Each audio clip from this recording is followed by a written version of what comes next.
अयोध्या में जो विष की फसल लहरा रही है, उसे काटने के लिए आप सभी को लौटना होगा भैया। मेरे श्री राम और माता सीता का स्थान महल में है, यहाँ वन में नहीं भैया। मेरी विनती स्वीकार मत कीजिए, मेरे साथ अयोध्या लौट चलिए भैया।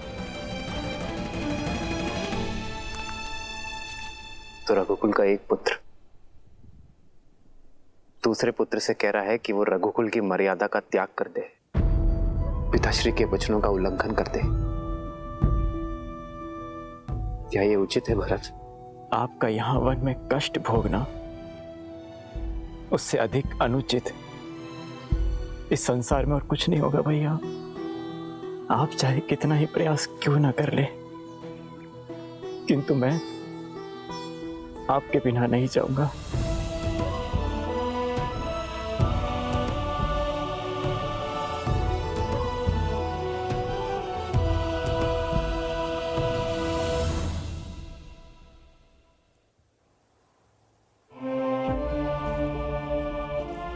महाराज जनक,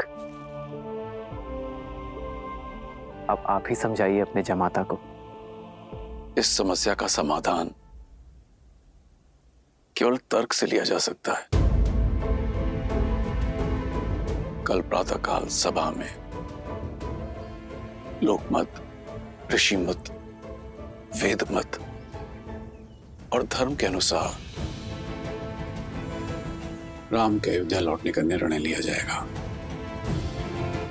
यह हमारा सौभाग्य है कि यह समस्या महाराज जनक की उपस्थिति में उत्पन्न हुई है। अब राजा और ऋषि होने के नाते कल सभा में इस धर्म संकट का धर्म संगत निर्णय महाराज जनक ही निकालेंगे।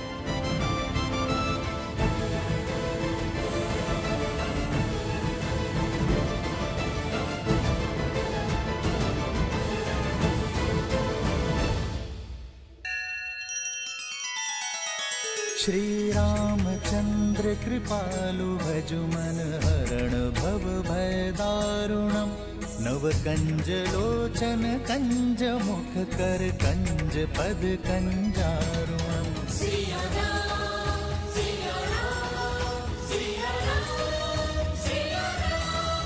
आदर्श और मर्यादा की है ये कथा महापावनम। काट मद श्री से मिला दे श्रीमद रामायणम, श्रीमद रामायणम।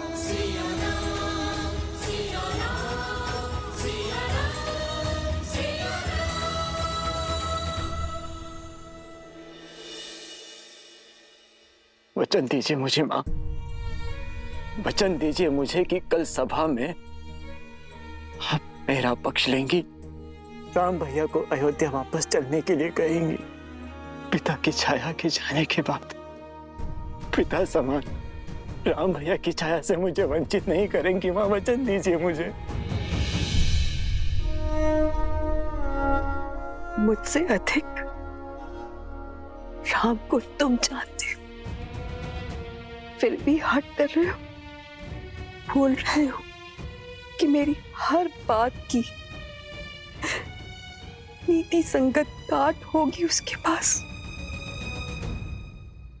जानता हूं मां, किंतु राम भैया को अपने साथ ले जाने का प्रयास अंत तक करूंगा मैं, अंत तक करूंगा मैं।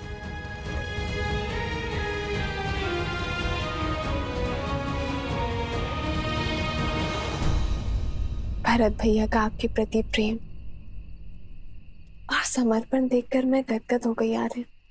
भरत का समर्पण इतना पवित्र है, इतना पावन है कि कभी कभी मुझे भय लगता है सीता, कि उसके प्रेम की पवित्र धारा में मैं कहीं बह ना जाऊं।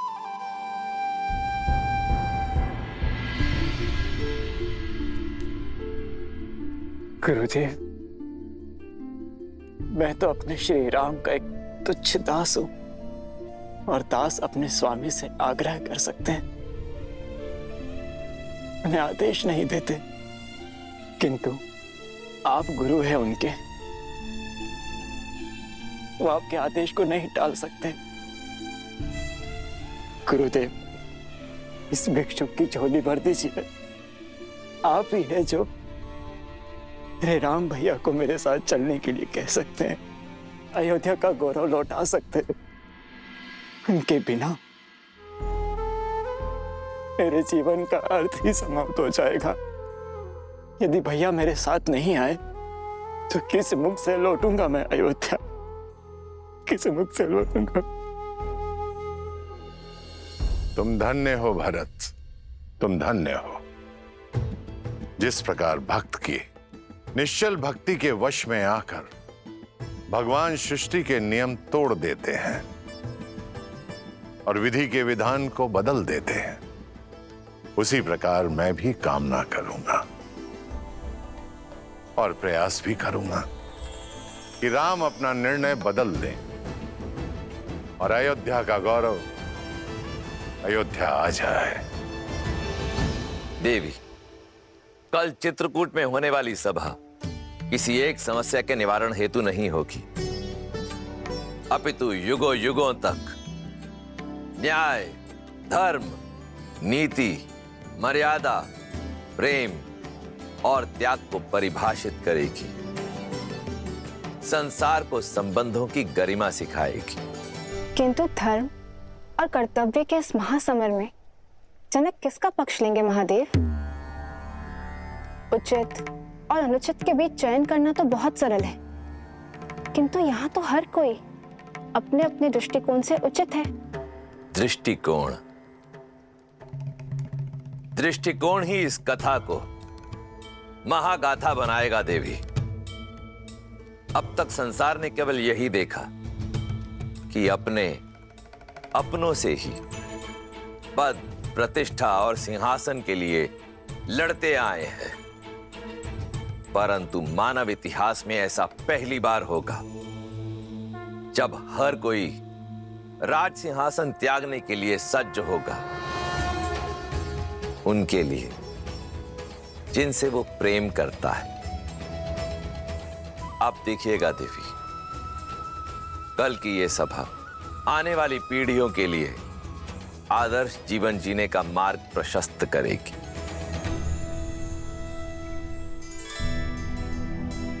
भैया, मैं और अयोध्या की संपूर्ण प्रजा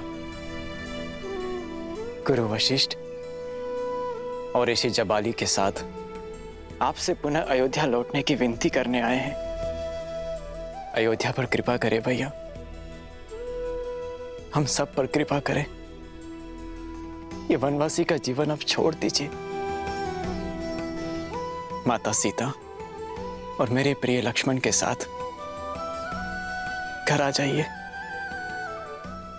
अयोध्या का राजभार संभालिए भैया। जिनका तर्पण हमने कल किया है वो केवल हमारे पिताश्री नहीं है भरत, साक्षात धर्म है। और उनके पश्चात उनके धर्म का उत्तरदायित्व हम पर भी है। जो वचन उनके जीवित रहते निभाया वो उनके मरणोपरांत कैसे तोड़ दूं भरत?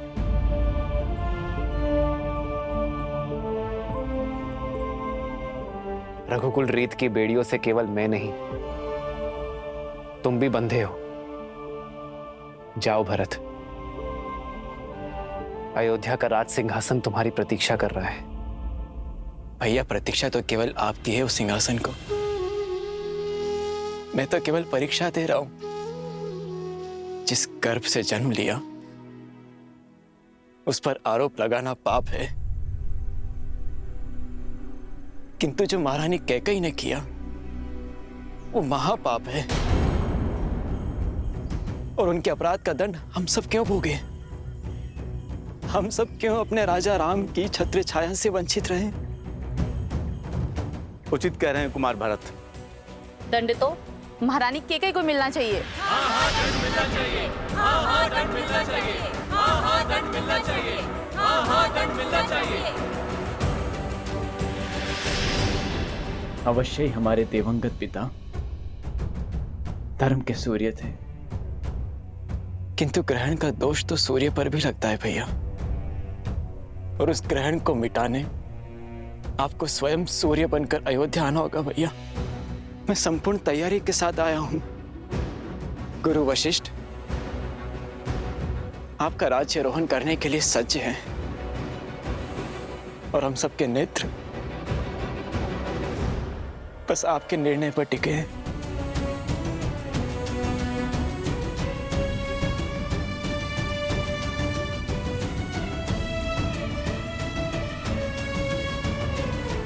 भरत, भ्रातृ प्रेम और समर्पण की पराकाष्ठा स्थापित की है तुमने, किंतु मैं तुम्हारा प्रस्ताव स्वीकार नहीं कर सकता।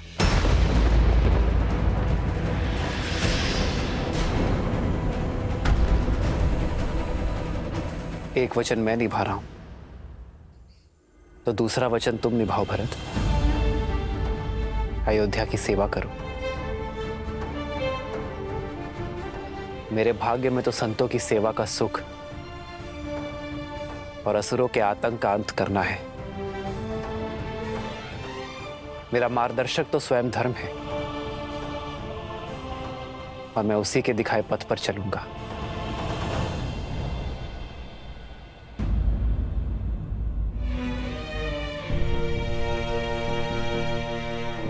तुम्हारी माता होने के नाते, अयोध्या की महारानी होने के नाते कुछ कहने का, कुछ मांगने का अधिकार नहीं है मुझे, किंतु एक अपराधी होने के नाते मैं कुछ कहना चाहती हूँ राम। ये सब कुछ मेरे कारण हुआ है।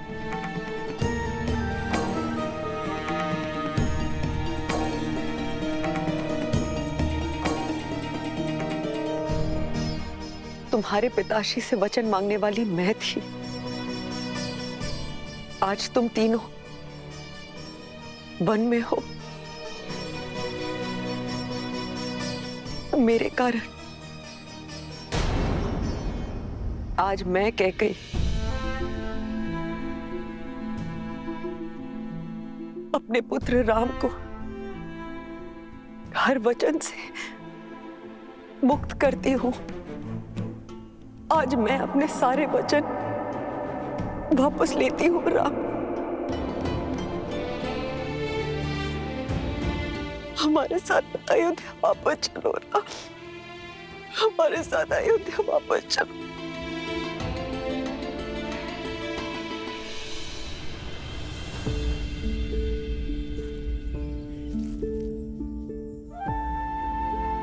बहुत देर हो चुकी है मां। वचन वापस लेंगे किससे? उन पिताश्री से जो अब रहे ही नहीं। ये अधिकार भी केवल उन्हीं के पास था मां। मेरे अधिकार में तो केवल उनकी इच्छा का पालन करना है। आप ही बताइए मां, अयोध्या लौटकर मैं रघुकुल की रीत को धूमिल कैसे कर सकता हूं? किस राजा के वचन की बात कर रहे हो तुम राम? एक राजा के लिए राजधर्म ही सर्वोपरि होता है राम। तुम्हारे पिता महाराज दशरथ अपने अंतिम समय में एक स्त्री के मोह में आकर अपनी मति गंवा चुके थे। बुद्धि भ्रष्ट हो गई थी उनकी।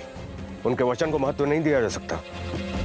ऋषि जबाली, आप भूल रहे कि महाराज दशरथ मेरे पिता भी हैं। आपका सम्मान करने का यह अर्थ नहीं कि मैं अपने पिताश्री के लिए अपमान सहूंगा। मेघों का काम है धरा पर अमृत बरसाना, और कई बार अतिवृष्टि हो जाने पर मेघों का दिया जल आकाश में उछाला नहीं जाता, उन्हें स्वीकार किया जाता है ऋषि जबाली। जिनके धर्म और नीति परायणता की सौगंध स्वयं देवता भी खाते हैं, उनके प्रजा और पुत्र होने के नाते मैं उनके वचन को लज्जित नहीं करूंगा, अपना कर्तव्य निभाऊंगा। पुत्र धर्म की नहीं, राजधर्म की बात करो कुमार। अयोध्या को तुम्हारी आवश्यकता है, तुम्हारी प्रजा को तुम्हारी आस है। वचन निभाने की नीति के बदले अपनी प्रजा को आहुति मत दो। वचन से बड़ा राज्य होता है, राज्य। वचन से बड़ा यदि राज्य है तो उन पितामह हरिश्चंद्र को देव मानकर क्यों पूजा जाता है ऋषि जबाली, जिन्होंने अपना वचन निभाने के लिए अपना राज्य, अपनी पत्नी, यहां तक कि अपने पुत्र का भी त्याग कर दिया। उन्होंने काशी के शमशान में चिताओं के लिए लकड़ियां इकट्ठा करने का कार्य किया जिन्होंने, वो राजा ही क्या ऋषि जबाली, जो अपने मुख से निकले शब्दों का मोल ना समझे। यथा राजा तथा प्रजा, प्रजा राजा के परचिन्हों पर चलती है ऋषि जबाली। यदि मैंने अपना धर्म ना निभाया तो कल अयोध्या की प्रजा भी अधर्म के पथ पर चल निकलेगी। अपने वंश के लिए तुम्हारा समर्पण अविश्वसनीय है। राजा हरिश्चंद्र ने भी अपना दिया हुआ वचन निभाया था, अपने पिता का नहीं। वचन महाराज दशरथ ने दिए हैं, तुमने नहीं। सच्चा धर्म प्रजा की इच्छा में है और उन्हें केवल राम चाहिए। अब किसे चुनोगे, राम, धर्म या धर्म? ऋषि जबाली उचित कह रहे हैं, लौट जाइए राम। श्री राम को अयोध्या लौटना ही चाहिए।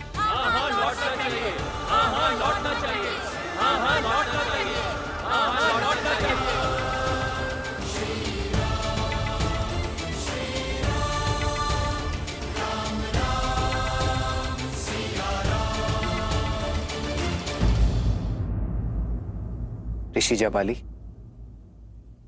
संतान तो आत्मज होती है, अर्थात अपने पिता की आत्मा का अंश होता है उसमें। यदि मैंने अपने पिता के वचन ना निभाए तो दोषी केवल पिताश्री की आत्मा ही नहीं, मेरी भी आत्मा होगी। विद्या आरंभ करते समय मनुष्य जब जनेऊ धारण करता है तब 3 धागों में पितृ ऋण का भी एक धागा होता है। क्या अपने पिता का ऋण चुकाना एक पुत्र का धर्म नहीं?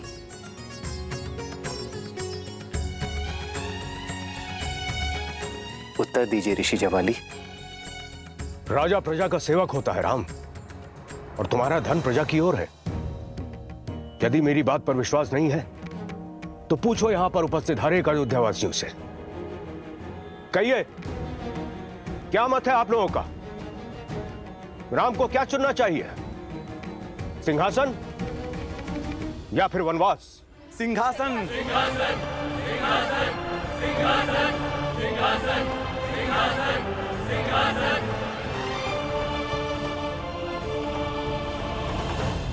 सिंहासन स्वीकार किया है ना मैंने, पुत्र धर्म का सिंहासन, ऋषियों के उद्धार का सिंहासन, मर्यादा का सिंहासन। अब प्रजा अपना धर्म निभाए, क्योंकि धर्म की बेड़ियों से कोई स्वतंत्र नहीं होता।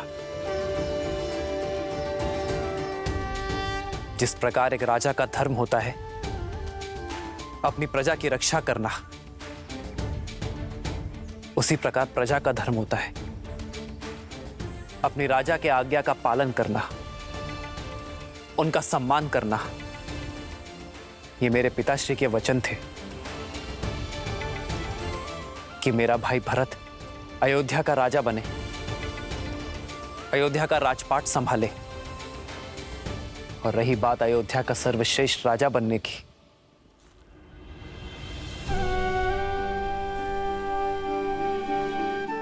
तो अयोध्या तो क्या, जिस किसी भी नगरी में मेरे भरत जैसी पुण्यात्मा का राज होगा, वो स्थान स्वर्ग बन जाएगा। गुरु वशिष्ठ ने हम चारों को एक समान शिक्षा दी है ऋषि जबाली। हम चारों ही जन सेवा के लिए उपयुक्त थे।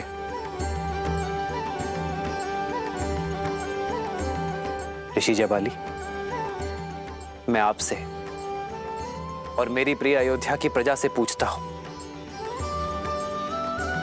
कि आप में से किसी को भी मेरे भरत के नेतृत्व, उसके राज कौशल पर संदेह है? मेरे पिताश्री महाराज दशरथ की रक्त की योग्यता पर संदेह है?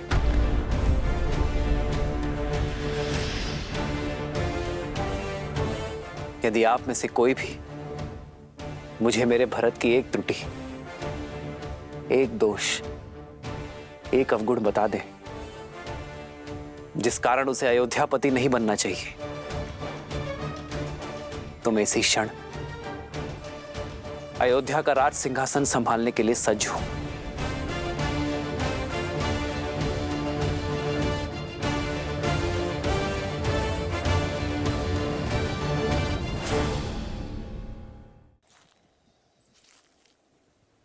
मैं हार गया गुरु वशिष्ठ। सारे जगत पर प्रश्न उठाकर निरुत्तर कर देने वाले जवाली के पास अब कोई तर्क नहीं बचा है जो राम की बात काट सके। अब आप ही समझाइए इन्हें कि ये अपनी हट छोड़कर अपना राज्य संभालें।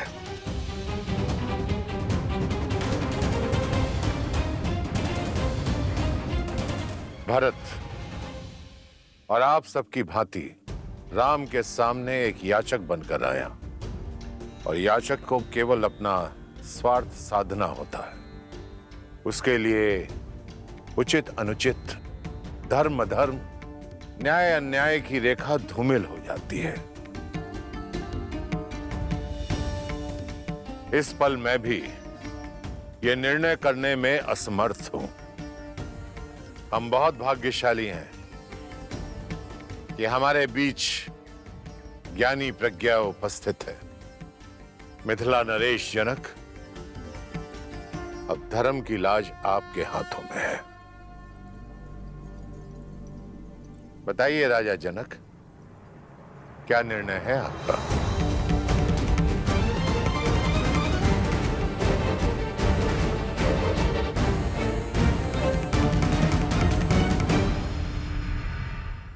मिथिला नरेश जनक,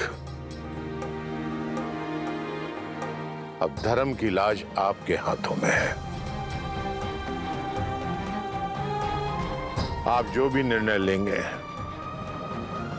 हम सभी को बाध्य है। बोलो राम, क्या तुम्हें महाराज जनक का निर्णय स्वीकार होगा? आचार्य, आप केवल हमारे गुरु ही नहीं, पिता तुल्य है हमारे। आप धर्मात्मा हैं। आप जो भी निर्णय लेंगे वो मुझे सहर्ष स्वीकार होगा। भरत, तुम्हें तो कोई आपत्ति नहीं है? नहीं गुरुदेव। महाराज जनक धर्मात्मा ही नहीं, हमारे धर्म पिता भी हैं। किंतु एक विनती है इनसे कि निर्णय लेते समय धर्म के साथ मेरे प्रेम का भी मान रखिएगा। बताइए राजा जनक, क्या निर्णय है आपका?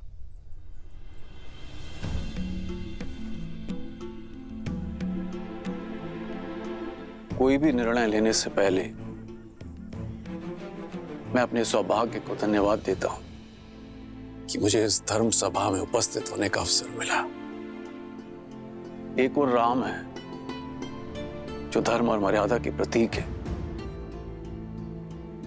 तो दूसरी ओर भरत जो प्रेम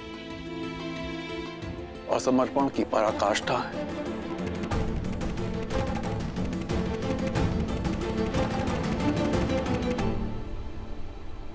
हे महादेव, ये निर्णय कठिन है।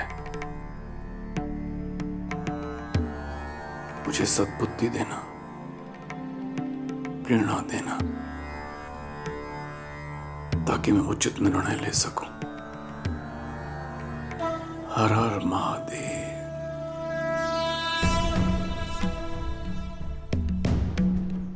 आप पुत्र बनकर अपने पिता के और प्रजा बनकर अपने महाराज के वचन का पालन करना चाहते हैं। आप धर्म के पथ पर हैं। शास्त्रों में भी कहा गया है, धर्मो रक्षति रक्षितः, अर्थात जो धर्म की रक्षा करता है धर्म उसकी रक्षा करता है। आप धर्म के पथ पर हैं। और भरत, आपके हृदय में अपने भाई के प्रति निश्चल प्रेम और भक्ति की वो प्रवाह है जिसके वेग से स्वयं भगवान विष्णु भी न बच सके, जिन्होंने अपने भक्त प्रहलाद को उनके पिता हिरण्यकश्यप के आतंक से बचाने के लिए अपनी माता के गर्भ से जन्म लेने की भी प्रतीक्षा नहीं की और सृष्टि के सारे नियमों को तोड़कर एक स्तंभ से नरसिंह के रूप में अवतरित होकर अपने भक्त प्रहलाद की रक्षा की। ये कर्म ही धर्म पर निश्चल प्रेम की विजय का सूचक है। और आज जब एक पलड़े में राम का धर्म है और दूसरे पलड़े में भरत का प्रेम, तो मेरे विचार से आज भी प्रेम का पलड़ा ही भारी है। अतः विजय प्रेम की हुई, विजय भरत की हुई।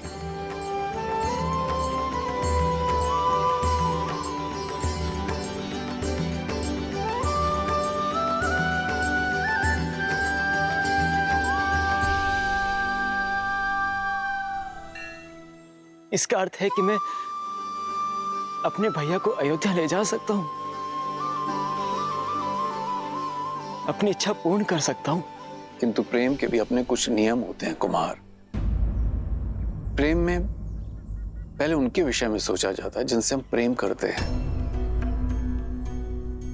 प्रेम में स्वार्थ नहीं, समर्पण का सहारा लिया जाता है, ना कि अपनी इच्छा पूर्ति का।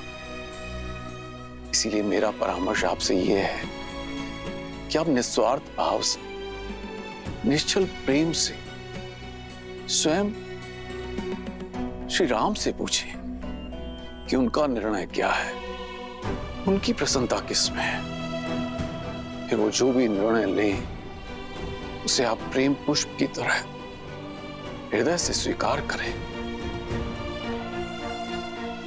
यही मेरा परामर्श है और यही मेरा निर्णय भी। महाराजा जनक, आपका कोटि कोटि धन्यवाद। निश्चल और निस्वार्थ की प्रेम की परिभाषा आज समझ आई मुझे, और इसके लिए भरत आपका सदैव आभारी रहेगा।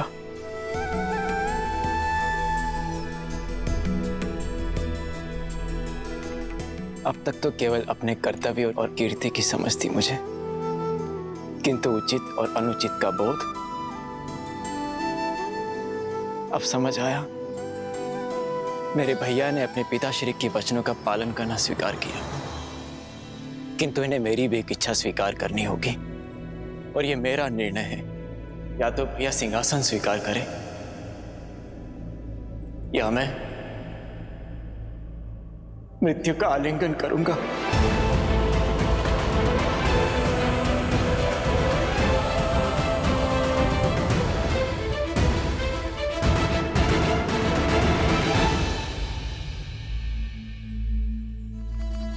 तुम्हारे प्रेम के वेग ने मुझे भी बहा दिया है भरत।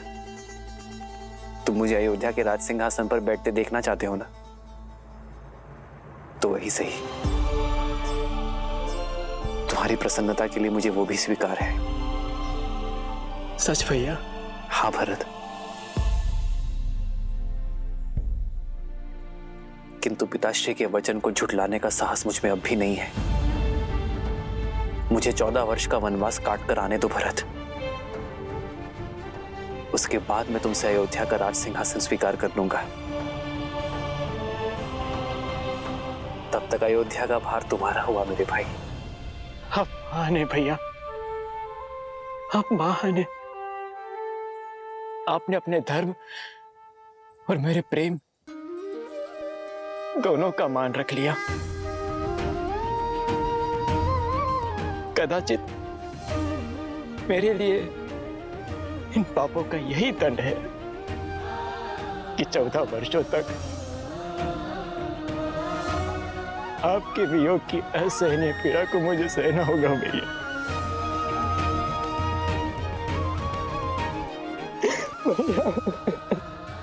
भरत,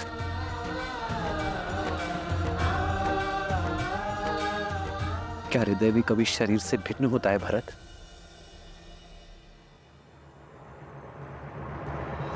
भैया, आप जो कह रहे हैं वो सब स्वीकार है मुझे, परंतु यदि मैं आपसे कुछ मांगूं तो क्या आप दोगे?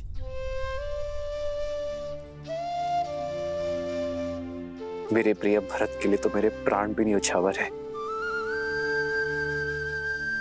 बोलो भरत, क्या मांगना चाहते हो तुम? मुझे बस अपनी चरण पादुकाएं दे दीजिए।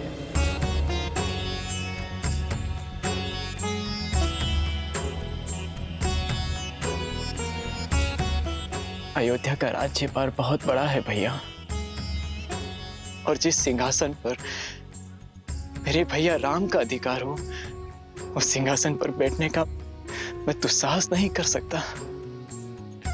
अयोध्या और अयोध्या का राज सिंहासन आपकी प्रतीक्षा करेंगे। प्रतीक्षा के इन क्षणों में आपकी चरण पादुका को राज सिंहासन पर रख अपना कर्तव्य निभाऊंगा।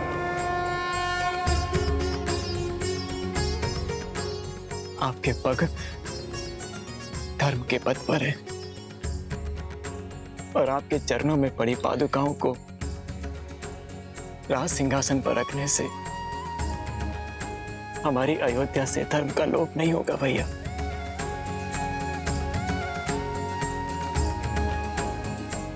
भरत, तुम्हारा ये भ्रातृ प्रेम अमर रहेगा।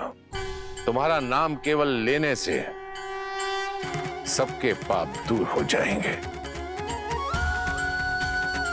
उनके मन से द्वेष, ईर्ष्या और लोभ की भावना हमेशा हमेशा के लिए समाप्त हो जाएगी।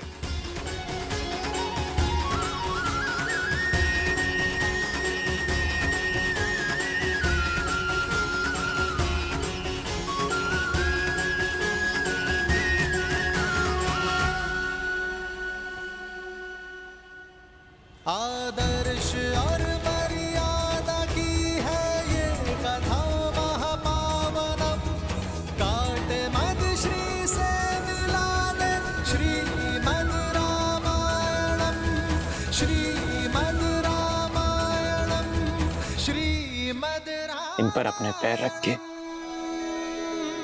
इसे पवित्र कर दीजिए भैया। श्री राम, श्री राम, श्री श्री राम, श्री राम, श्री राम।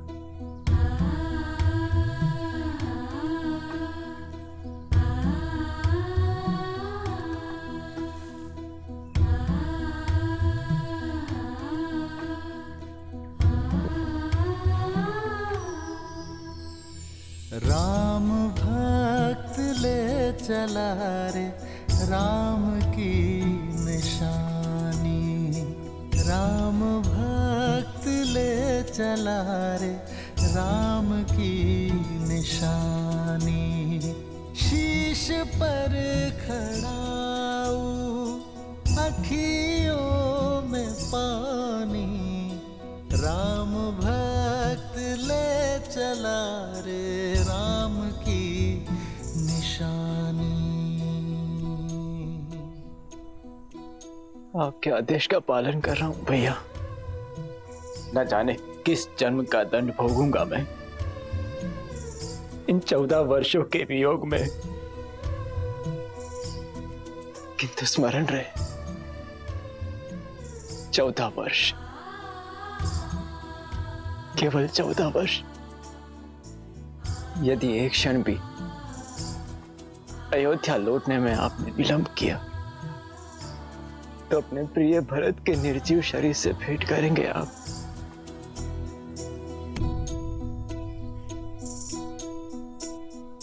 शीश खड़ाऊ ले चला ऐसे राम सिया जी संग हो जैसे।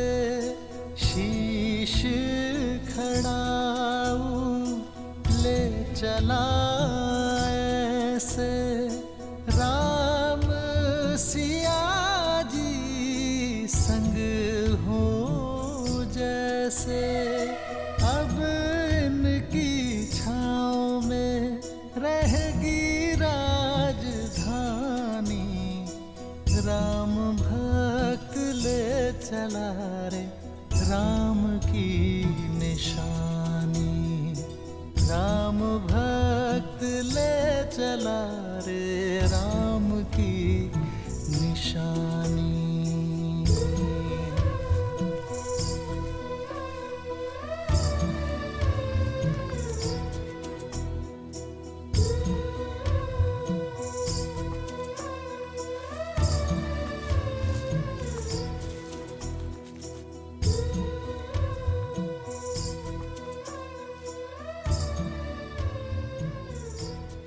जितना पवित्र भरत का मन है उतनी ही पवित्र उसकी भ्रातृ भक्ति है।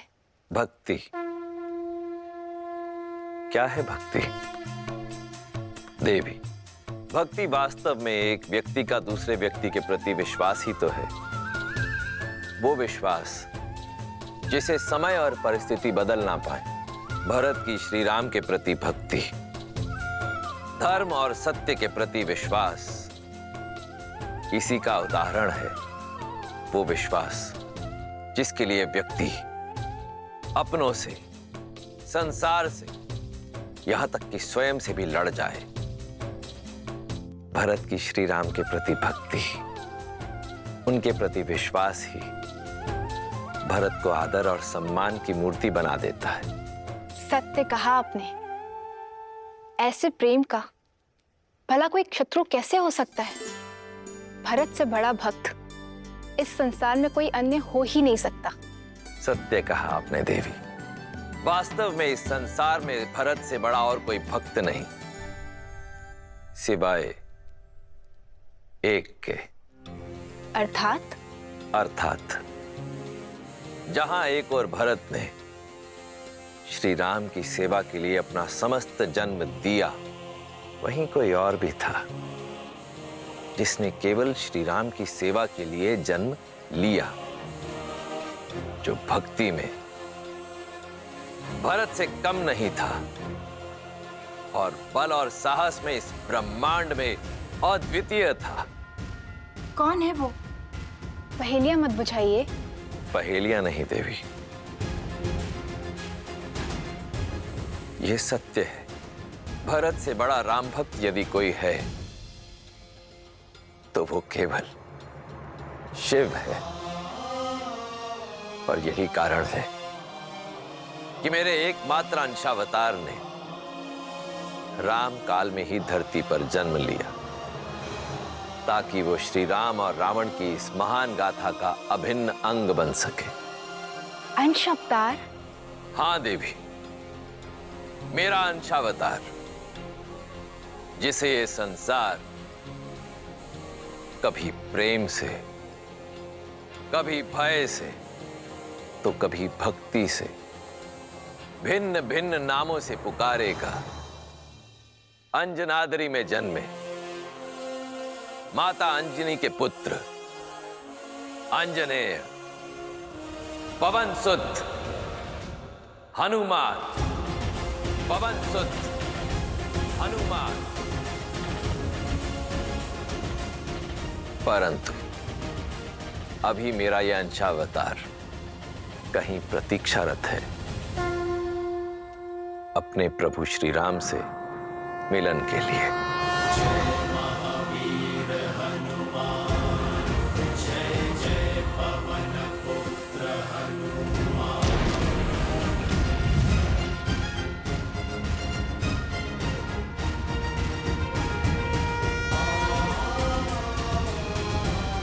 राम राम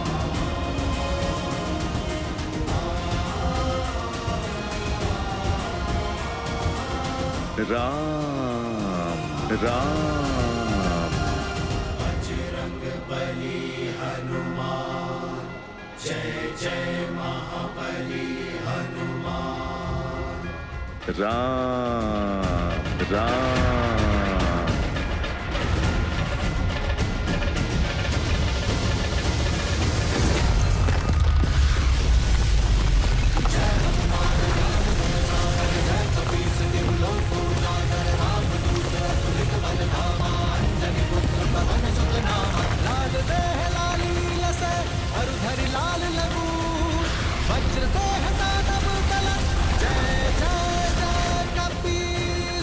लगता है कोई भूचाल आया है। ये महाराज सुग्रीव के सेनापति हनुमान किसी भूचाल से कम है क्या? राम राम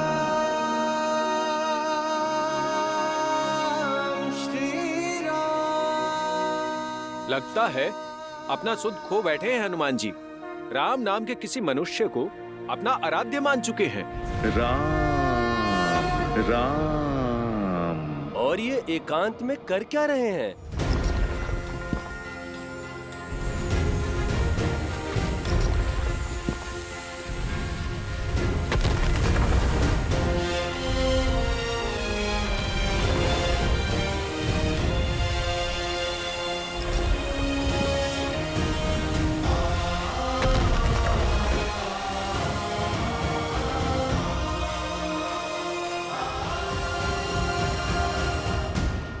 जाने राम नाम का जाप क्या क्या करवाएगा इनसे।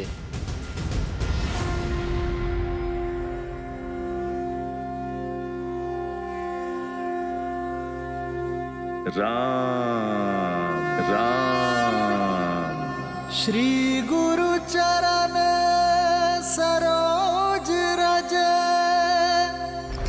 निज मनु मुकुरु सुधारी। बरनउँ रघुबर बिमल जसु, जो दायकु फाल जारी।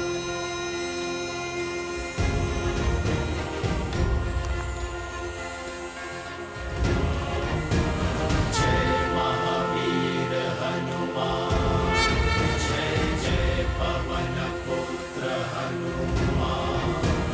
बजरंग बली हनुमान, जय जय महाबली हनुमान।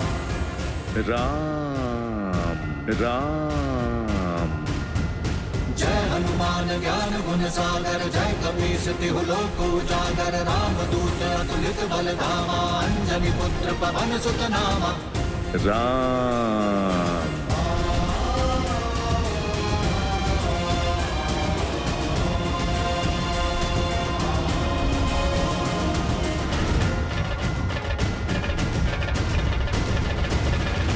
लाल देह लाली लसे, अरुधरि लाल लगूर।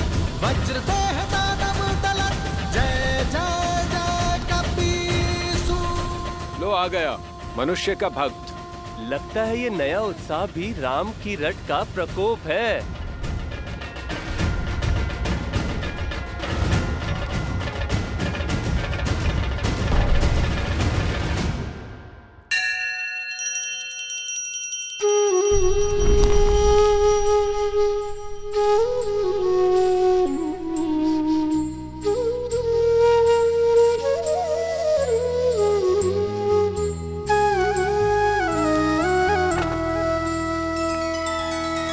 श्री रामचंद्र कृपालु भजु मन हरण भव भय दारुणम।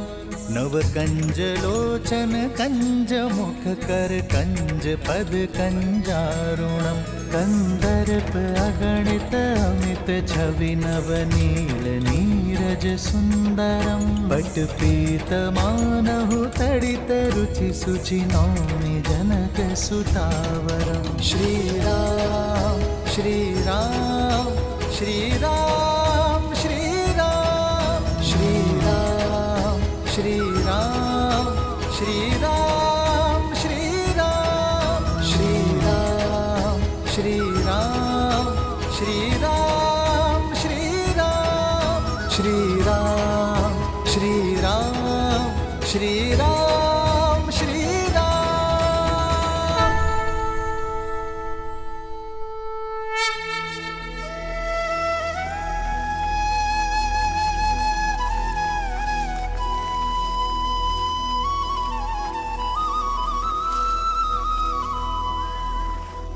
तुम्हारे प्रेम के वेग ने मुझे भी बहा दिया है भरत।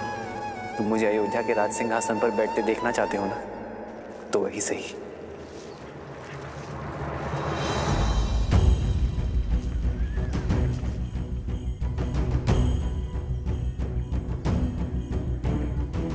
मुझे 14 वर्ष का वनवास काट कर आने दो भरत।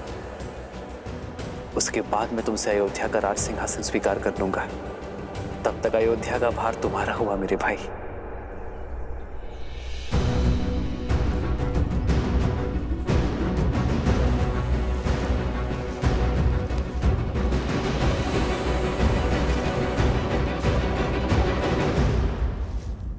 क्या हुआ भैया, आप रुक क्यों गए? देखिए अयोध्या की सीमा आ गई। इसीलिए तो रुक गया शत्रुघ्न। तुम इसी क्षण अयोध्या जाकर राज सिंहासन यहां लेकर आओ। कुमार भरत, ये क्या कर रहे हैं? सिंहासन यहाँ लाकर क्या करेंगे? कोई शंका? नहीं भैया, आदेश का पालन होगा। प्रस्थान कर। जी भैया।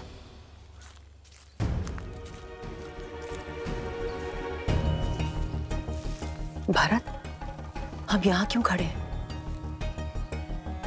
अयोध्या क्यों नहीं जा रहे? अपनी माता के पापों का प्रायश्चित करने का प्रयास कर रहा हूं मैं।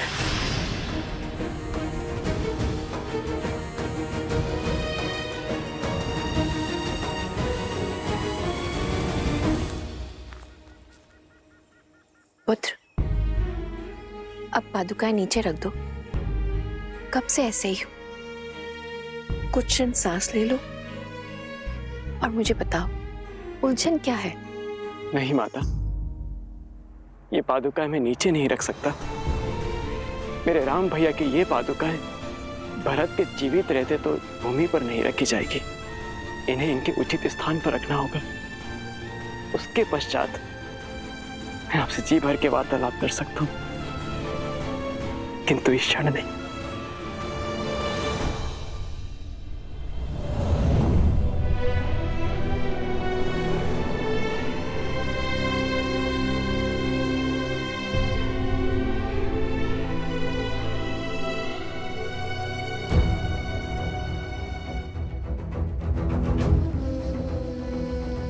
भोर से रात्रि हो गई, पर कुमार भरत ज्यों के त्यों खड़े हैं। हाँ सही कह रहे हो। ना तो श्री राम जी की पादुका नीचे रख रहे हैं और ना ही अयोध्या में प्रवेश कर रहे हैं। ना जाने क्या करने वाले हैं कुमार भरत।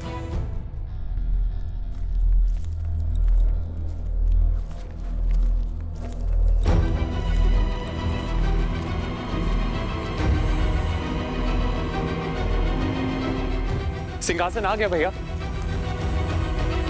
इस राज सिंहासन को यहां रख दो शत्रुघ्न। मेरे राम भैया ने यहीं से माटी उठाई थी।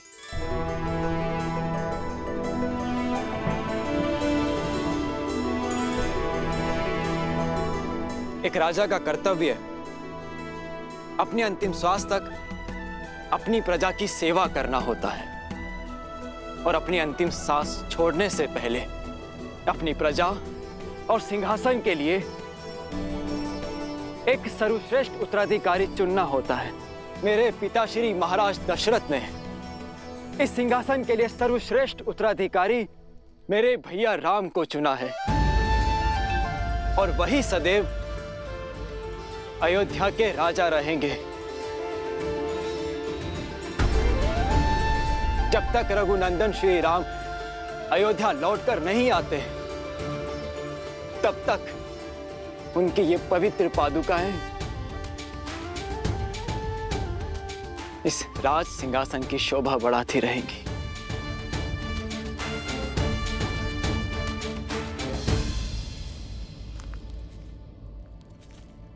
पुत्र भरत, ये तुम राजमहल में भी तो कर सकते थे।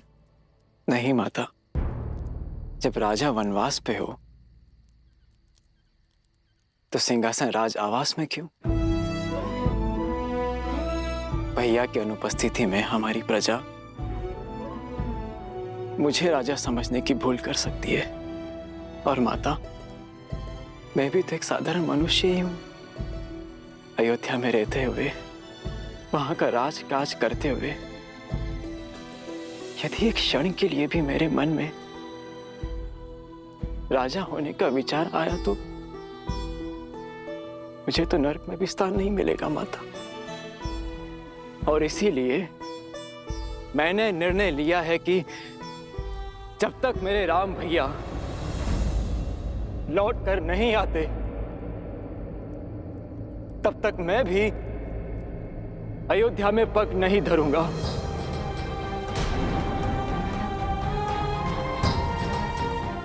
यही नंदीग्राम में रह के उनकी आज्ञा का पालन करूंगा, अपने भैया का दिया हुआ दायित्व निभाऊंगा, आप सबकी सेवा करूंगा। और आप सब भी अपना कर्तव्य मत भूलिएगा।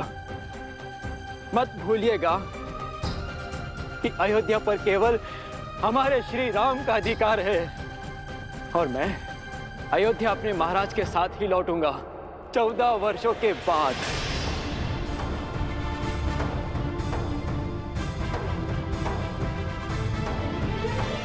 जय श्री राम, जय श्री राम, जय श्री राम, जय श्री राम, जय श्री राम, जय श्री राम। राम मातु गुर पद सिरुनाई, प्रभु पद पीठ रजाय सुपाई।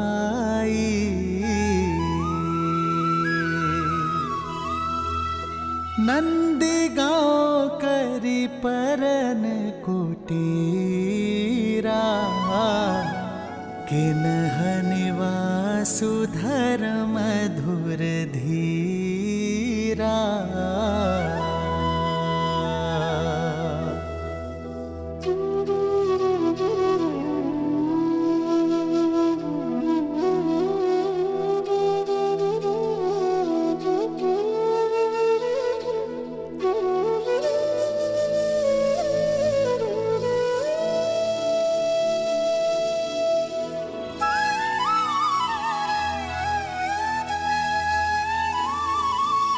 मैं यहाँ अयोध्या के बाहर नंदीग्राम में रह के राजकाज संभालूंगा और शत्रुघ्न तुम अयोध्या के अंदर रहकर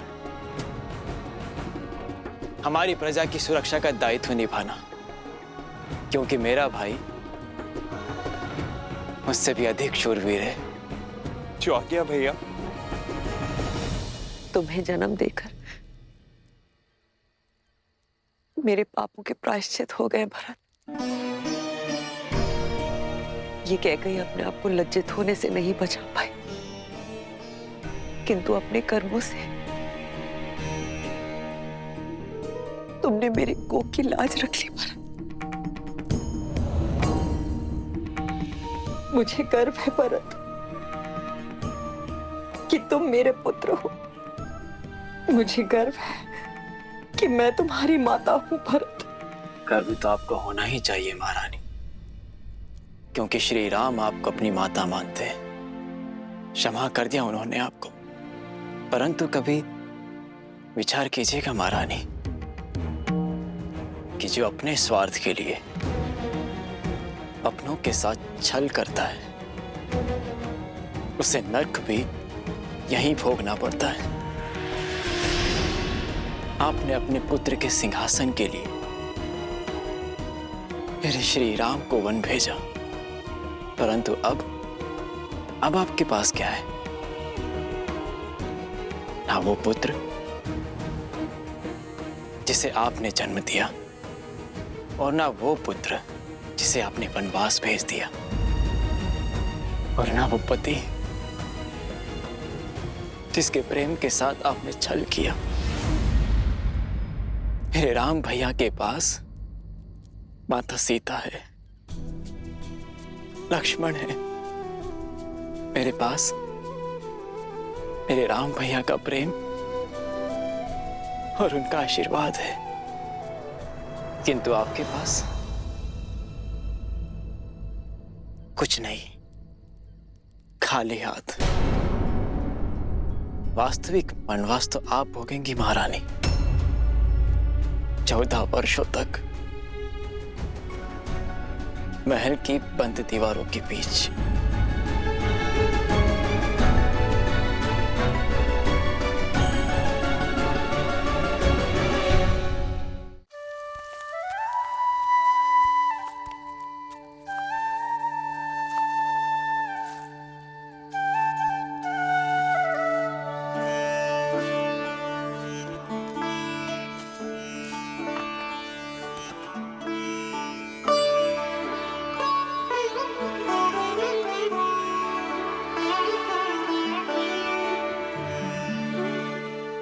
लक्ष्मण भैया को देखा, बात कीजिए ना उनसे यार।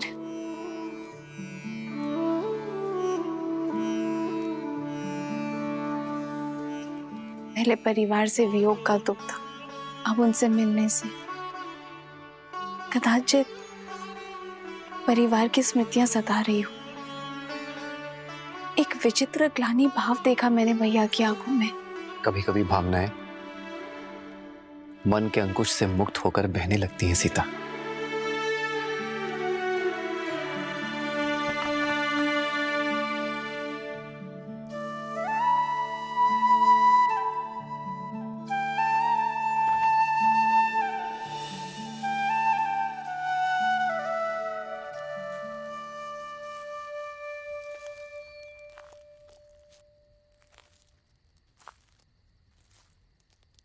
बैठो लक्ष्मण, बैठो।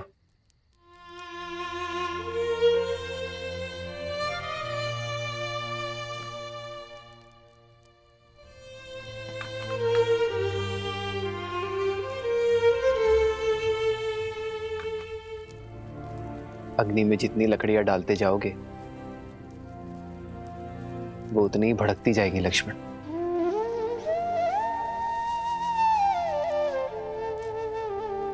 मन की अग्नि का भी यही नियम है।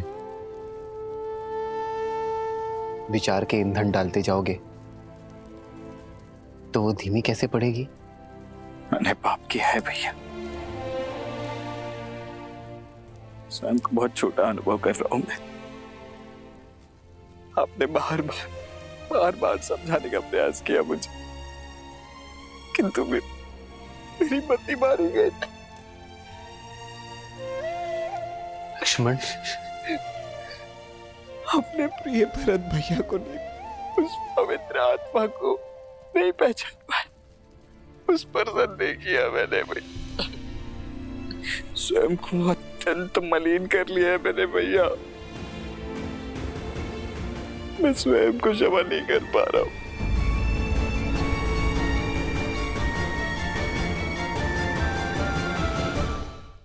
मुझे समझ नहीं आ रहा भैया कि मैं कैसे इस ग्लानि से निकलूं।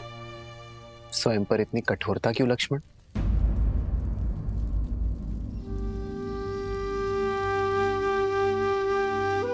मेरे भाई ने कोई पाप नहीं किया है। तुमने भरत को हानि नहीं पहुंचाई है लक्ष्मण, बस मेरी रक्षा की है। और जिसके मन में रक्षा का भाव होता है वो मलिन हो ही नहीं सकता। ऐसी स्थिति, ऐसी परिस्थितियां ही तो हमें मनुष्य होने का आभास देती हैं लक्ष्मण। हमें बताती है कि हम सदैव उचित नहीं हो सकते, सीख देती है कि सोच समझकर, परिणाम विचार करके शांत मन से निर्णय लेना यही जीवन है। भैया,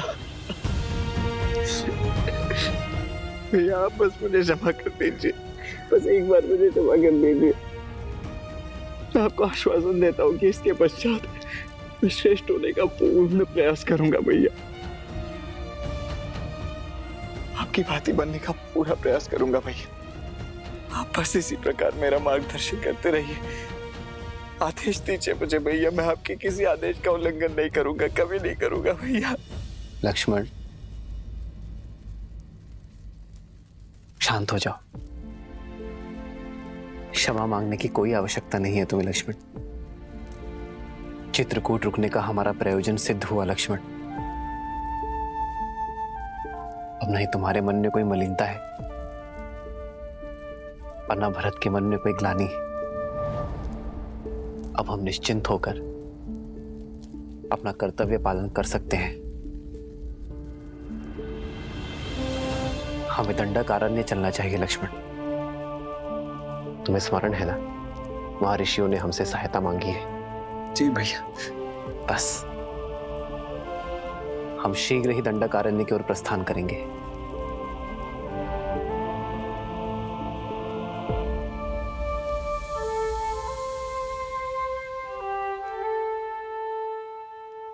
जीवन के पथ पर बिछे कांटों पर भी इतनी सरलता से कैसे चलते हैं श्री राम? देवी, जो संकट के समय में भी संयम रखे वही तो है राम।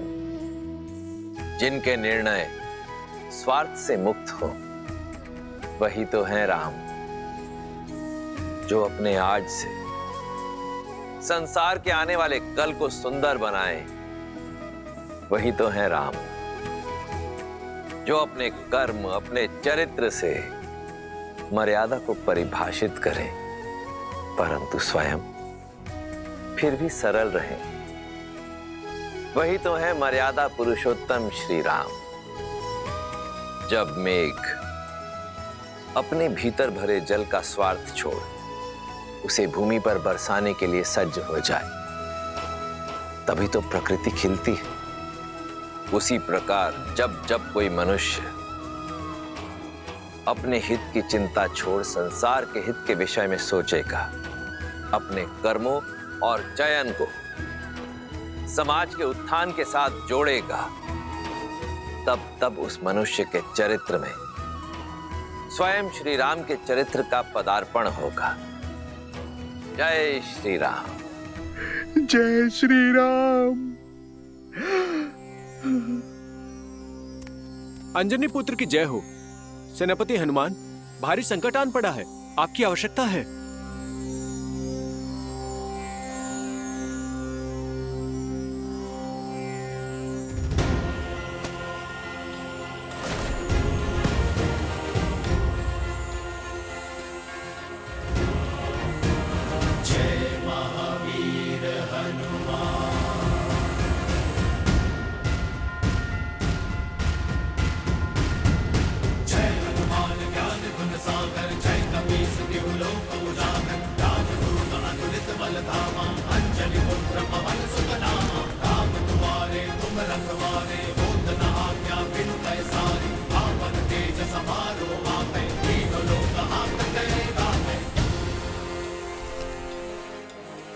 प्रणाम। एक हिंसक बाघ ने वन में आतंक मचा कर रखा है।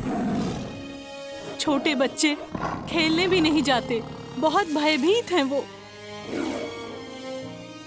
अब आप ही रक्षा कर सकते हैं सेनापति जी।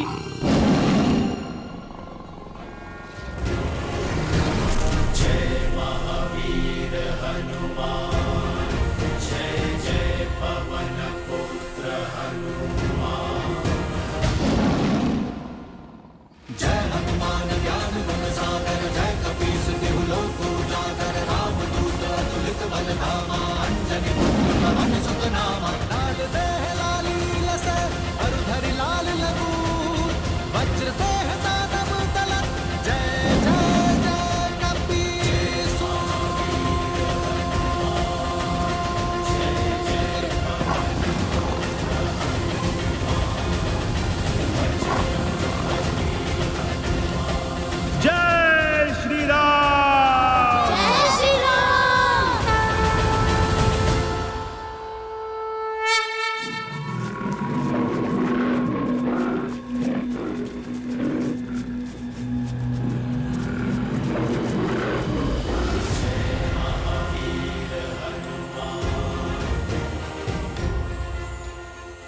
बालकों, किससे डर के भाग रहे थे?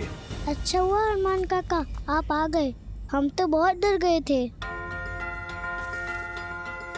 जब तक भय से भागोगे, भय तुम्हें भगाता रहेगा।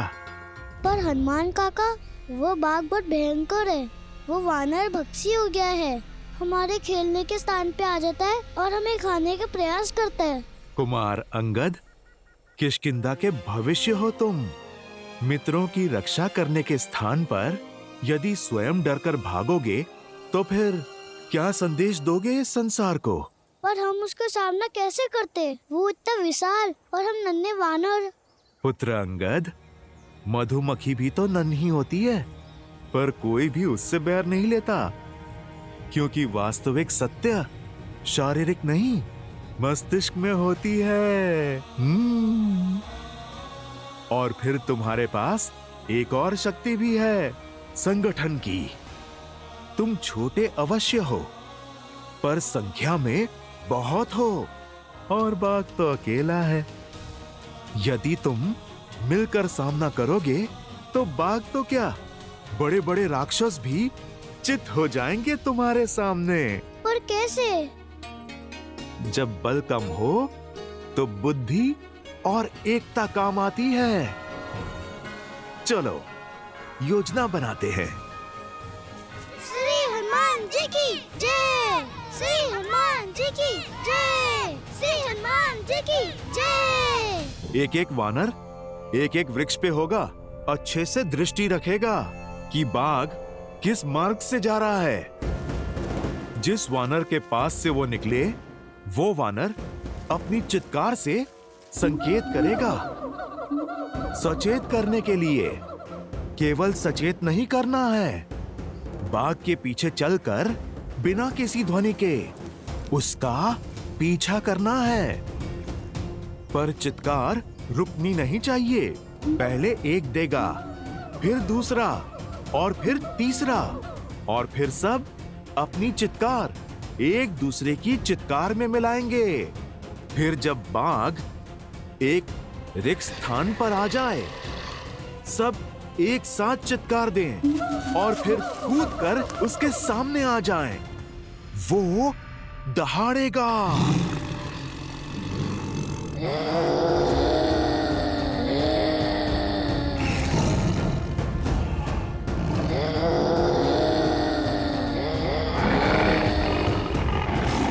पर पुत्रों ध्यान रहे, बाघ डरा नहीं है, वो आक्रमण करने की तैयारी कर रहा है।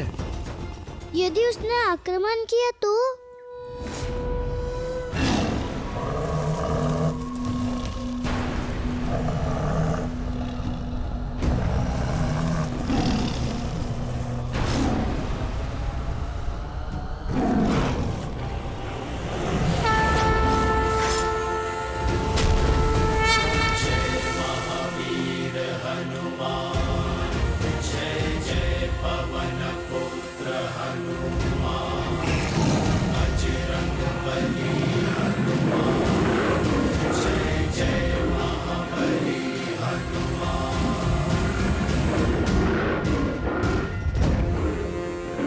कहा था ना, तब मैं आऊंगा।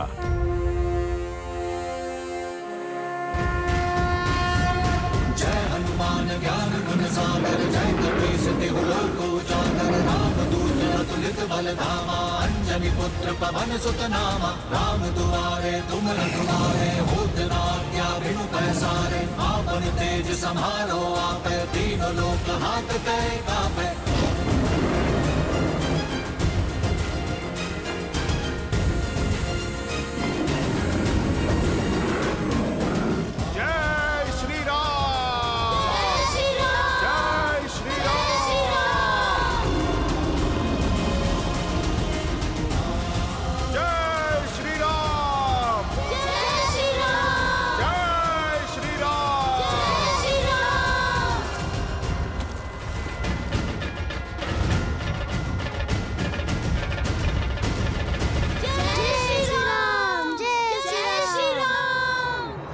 अब समझे, सच्चा बल भुजाओं में नहीं, स्वयं पर किए गए विश्वास में है।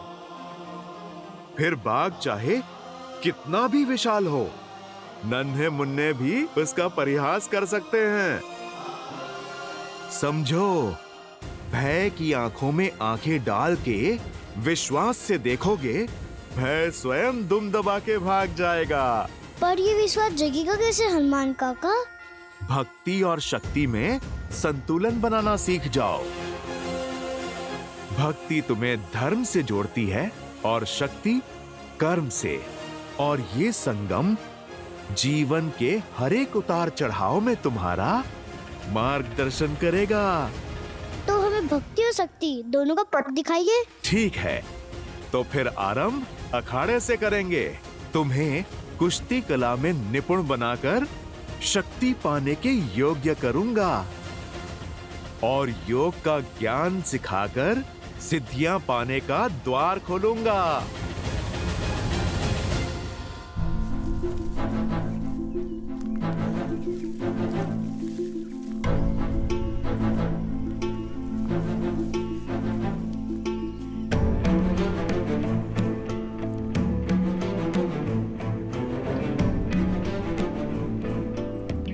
मानचित्र के अनुसार मार्ग तो यही है, परंतु यहाँ तो नदी है।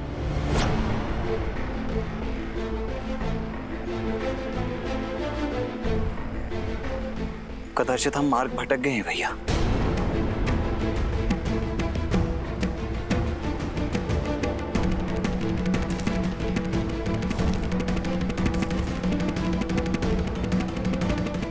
नहीं लक्ष्मण, अब तक का मार्ग ऋषि भारद्वाज द्वारा दिए गए मानचित्र के अनुसार ही चुना है, अर्थात दंडकारण्य का मार्ग सामने ही होना चाहिए। परंतु यहाँ तो नदी है ना भैया, फिर कदाचित ऋषि भारद्वाज से मानचित्र बनाने में कोई त्रुटि हुई हो। नहीं लक्ष्मण, ऋषि भारद्वाज बहुत ज्ञानी और अनुभवी है। वर्षों बिताए हैं उन्होंने यहाँ। उनके ज्ञान पर संदेह करना उचित नहीं है। मार्ग हमारे सामने ही है लक्ष्मण, कदाचित हम उसे देख नहीं पा रहे हैं।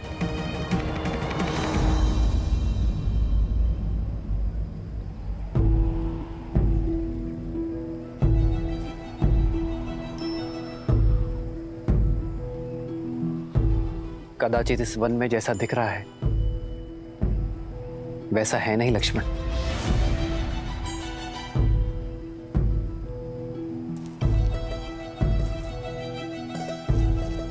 संभलकर भैया, नदी गहरी प्रतीत हो रही है।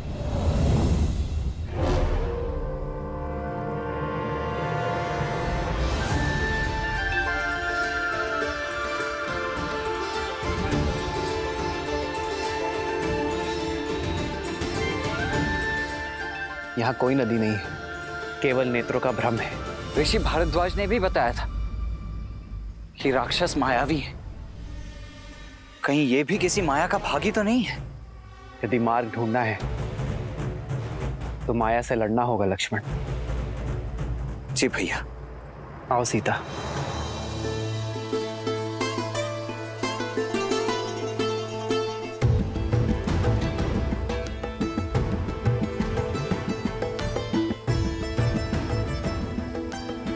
आओ लक्ष्मण।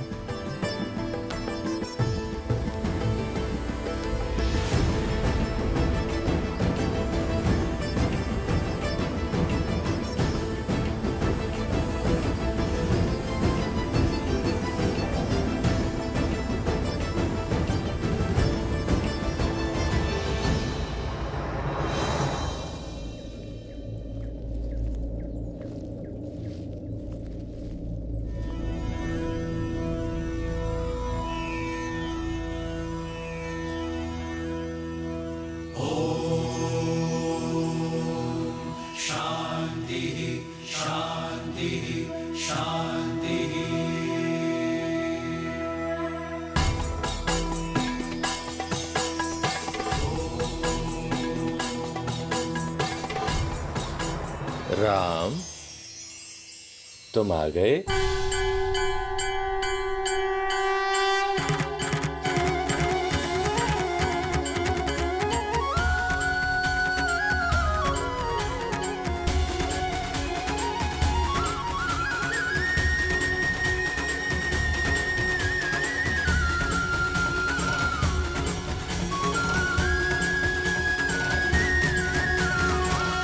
आप हमें जानते हैं ऋषिवर? हाँ राम, तुम्हारे जैसा पुरुषोत्तम ही हमारे द्वारा रचित इस ब्रह्म जाल को तोड़कर अत्रि आश्रम में प्रवेश कर सकता है। ऋषि अत्रि, भाग्यशाली तो हम हैं जिनके तप और तेज के विषयों के बारे में केवल सुना, आज उनके दर्शन भी पा लिए। प्रणाम ऋषिवर। यशस्वी भव, तुम्हारा शौर्य बना रहे। सौभाग्यशाली भव। ऋषिवर, यदि हमारे आगमन से आपका तप भंग हुआ है तो हमें क्षमा कर दीजिए। नहीं राम, तुम्हारे आने की प्रतीक्षा के लिए तो ये तप था, और तुम आ गए, अब ये संपूर्ण हो गया। हमारे आने की? हाँ, उन राक्षसों के अंत के लिए जिनका प्रवेश रोकने के लिए मैंने अपने आश्रम के चारों तरफ दृष्टि भ्रम उत्पन्न किया हुआ था। अब तुम आ गए, इसकी कोई आवश्यकता नहीं। बचपन से आपके तेज और माता अनुसुईया के तप की कथाएं सुनी है, आज दर्शन हुए। माता अनुसुईया के दर्शन की भी इच्छा थी मेरी। कहाँ है वो?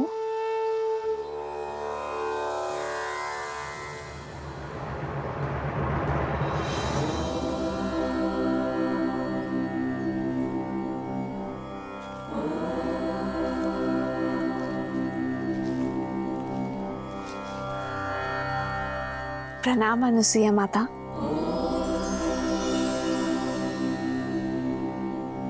राम और लक्ष्मण का भी प्रणाम स्वीकार करें माता। आशीर्वाद मांगने के पूर्व मेरे एक प्रश्न का उत्तर दो राम। ये दंडक वन है, यहाँ पग पग पर उदंडी असुरों का वास है।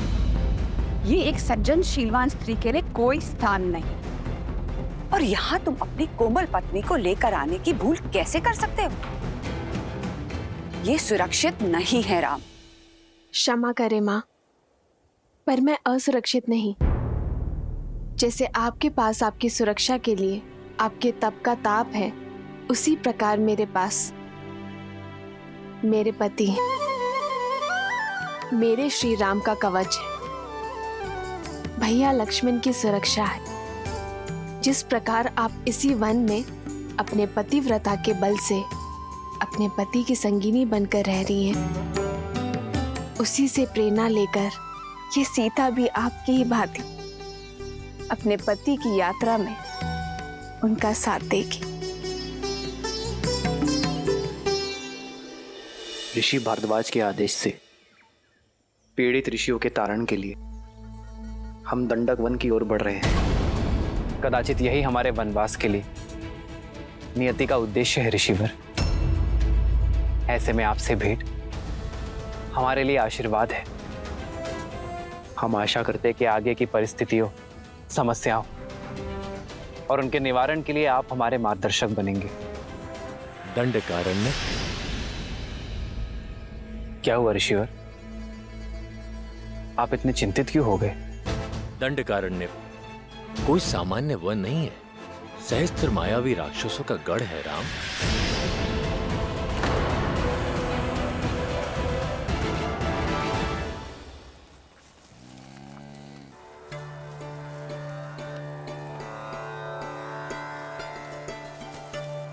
यदि अनुमति हो तो कुछ पूछूं माँ? हाँ पूछो। आपके तपोबल के विषय में बहुत सुना है माता गार्गी से। क्या सुना है? यही कि कैसे त्रिदेव ऋषियों का भेष धरकर आपके पतिव्रत की परीक्षा लेने आए थे, और कैसे आपने एक असंभव चयन किया।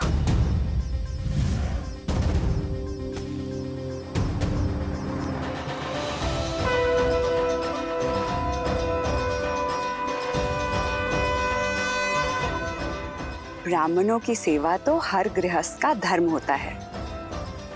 मैंने प्रयास किया है कि आपका हर संभव स्वागत कर सकूं। भोजन ग्रहण कीजिए देव। अवश्य देवी, परंतु बिना स्नान किए ये भोजन ग्रहण करना हमारे लिए वर्जित है। मैं अभी आप लोगों के स्नान का प्रबंध आश्रम के जलाशय में करवा देती हूँ। रुकिए देवी, धर्म कहता है कि अतिथि की इच्छा को उसके अनुसार ही पूर्ण करना चाहिए। हमारा कहने का आशय ये है कि यदि आप स्वयं अपने हाथों से हमें स्नान कराएंगी तभी ये भोजन ग्रहण करना उचित होगा।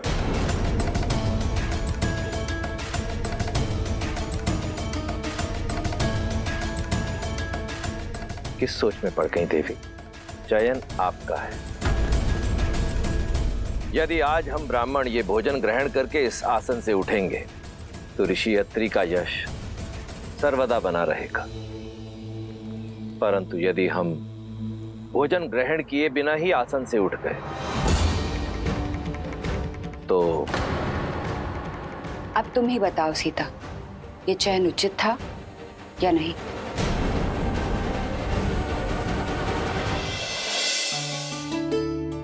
चयन कठिन अवश्य था।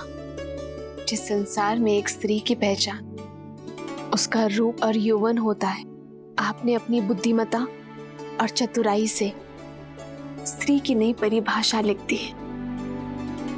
एक ओर पतिव्रता धर्म था और दूसरी ओर अतिथि धर्म। एक को बचाती तो दूसरा टूट जाता। ऐसे धर्म संकट में आपने अपने तप के बल से जो किया उससे न केवल दोनों धर्म का पालन हुआ बल्कि एक स्त्री की महानता और एक नारी के बल को नया आयाम मिला।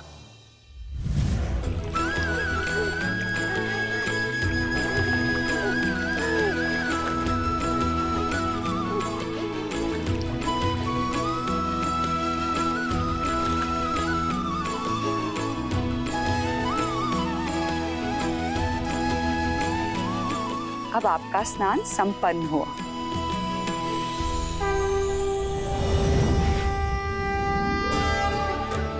प्रणाम देवी। त्रिदेवियां एक सन्यासिन के घर, मैं धन्य हुई। कैसे करूं आपका स्वागत? हमें स्वागत नहीं, आपकी सहायता चाहिए देवी। हमारे पति त्रिदेव आपकी परीक्षा लेने गए थे पर अब तक अपने लोक नहीं लौटे। अच्छा, तो अतिथि के रूप में त्रिदेव आए थे। ये रहे।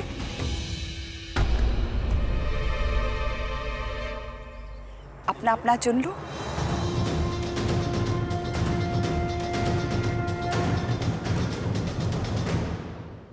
ये सब शिशु? हाँ, इन सब का आग्रह था कि मैं भोजन के पूर्व इन्हें अपने हाथों से स्नान कराऊं। मेरे पास और कोई विकल्प नहीं था, तो मैंने इन्हें शिशु में बदल के अपना धर्म पूर्ण किया। महान है आप और आपका पतिव्रता धर्म। कृपया हमारे पतियों को त्रिदेव बनाकर हमें पुनः लौटा दीजिए।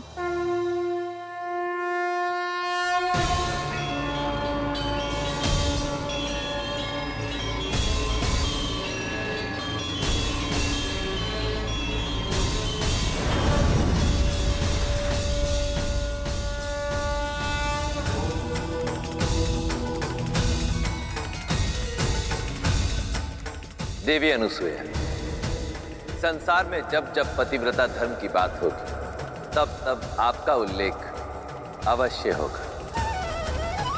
धन्य है आपका तप, आपका बल और आपका धर्म। और धन्य है हम माता कि हम जो जन्मे नहीं उन्हें आपके रूप में माता का प्रेम और स्नेह मिला।